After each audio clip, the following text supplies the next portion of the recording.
everybody. This week we've launched the Taking Action for Your Health campaign. We're taking a closer look at everything from weight loss to cancers to heart health. Spanning 8 weeks, our award-winning Linda Hurtado is the host of the campaign. And this week, launch week, we are focusing on weight loss. We're taking a closer look at the diet that even a caveman can follow. It's called the paleo diet. You just saw that story a few minutes earlier in the broadcast. We're also taking a closer look at the gastric sleeve, which is the latest in surgical options.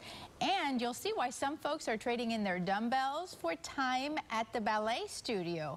Joining us in the studio with more is someone who is very familiar with a dramatic weight loss. We want to welcome Erica Strife, who is the bariatric surgery and clinical research coordinator at the Florida Surgical Weight Loss Centers and also a patient. Dia said that you've lost 100 pounds. Is that true? That's impossible to believe. That is correct. Tell us about your story in terms of what happened with the weight loss, and when did you realize that this was something you had to do? Well, I looked into it probably about early 2006, prior to joining the practice. I was working as a labor delivery nurse. I had just had twins myself, so I had all that extra baby weight. And then once I joined the practice, it really opened the door for me. So I started with them in April, and then, no, I started with them in August. And then in April, that's when I decided to go ahead and get a lap band. For the viewer at home who's looking at you saying there's no way, we have a picture you have been kind enough to provide us. It's a before and after. So in the first picture, you are at 247 pounds. Correct. And then the other picture, it's at the 147 pounds. Yes. You have made significant changes in your lifestyle as well. Share that with our viewers.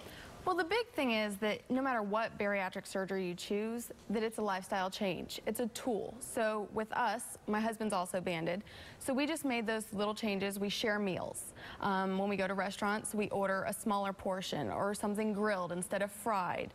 And then we set those guidelines for our children as well. So our children are 9 now, and they know they need to eat smaller portions and choose grilled over fried and things like that. You said that when you would look in the mirror, or you would look at pictures, it wasn't until you lost weight that you realized how heavy you had become? I never realized I was as big as I was. Everybody told me, you got a beautiful smile, you have a beautiful face. And then I lost 90 pounds in the first year, and I looked back at a picture and I was like, I thought I looked great that day that before picture was taken. I was rocking that outfit. Now when I look at that outfit, I'm mortified. Okay. It's horrible. Who is a good candidate? So many people say, oh, it's the easy way out. I don't know if I should do this. You have to be ready to make the lifestyle changes. If you're not ready and someone else is pushing you to do it, then don't do it yet. What would you say was the hardest part? The hardest part was being able to say, I'm okay with not eating this large portion of food. Being able to say, I'm okay eating just a meal and not having dessert as well. Was it a scary process, the recovery, or do the doctors help you along the way? The recovery process was nothing. I had my surgery on a Tuesday, was back to work on a Thursday. Now granted, I work in the practice, so that was easier, but the worst part was gas pain, and that's with any laparoscopic surgery. So getting up, walking, and getting back to your normal routine is the best. Well, thank you so much for coming in and sharing your story. I know that our viewers will have plenty of questions, so if you would like to speak directly to Erica, you have questions for her, you can connect with her right after this broadcast. We will be talking to her on our web chat. If you want to submit your questions, you can do so right now. She'll be on abcactionnews.com/health until 1:30 taking your questions. Thank you for staying and doing that. And remember, throughout the health campaign, all of Linda Hurtado's special reports will be on that same website, abcactionnews.com/health. Thanks for watching, everybody.